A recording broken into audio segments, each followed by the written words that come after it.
um, perfect tong role na to sa akin kasi nga parang ako din marami akong inaanak, marami akong pamangkin pero I don't have feeling ko wala akong motherly instinct. Uh-huh. So bumagay yung character.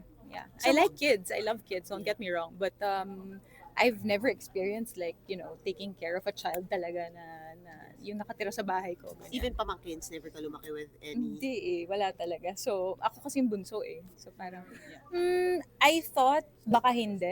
Ah. Like, before, I used to think na okay ako kahit wala. I always dreamt before of kung pagbibigyan ako, I would love to adopt a child one Ah. day. That was always in the back of my mind. Ah. Pero I also don't want to do that ng, okay lang po kayo dyan.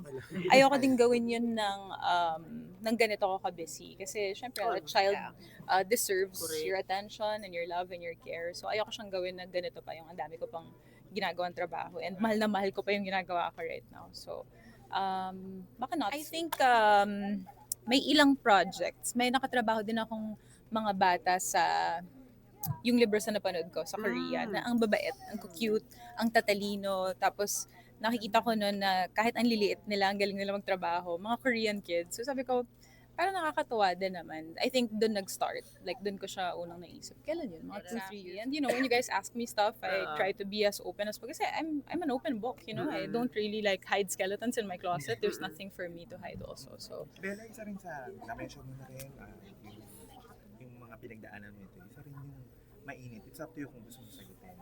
Are you still friends with Kim and Angelica? I won't talk about it more. Yeah, thank you. How are you now, Bella? A lot better. This movie really helped me. It was such a cathartic project for me, and also the play that I did. Both processes were very very cathartic for me. I think they helped me learn a lot about myself and the people I worked with. Like kasi I'm not gonna lie, napaso talaga ako. Like I felt scared to even be on set again. It really affected me a lot. I had to see so many doctors. Like I said, it was affecting me on a physical level. I felt like I couldn't defend myself.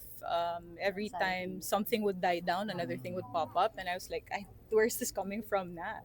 Like even things about my family would start coming out, and my family is very private. Like in all my interviews, you never see pictures or videos of my parents or my siblings because they're private people. They don't work in our industry, so they really shy away from this. So I felt really bad that they got dragged into this, Do you and feel like you were attacked in a way?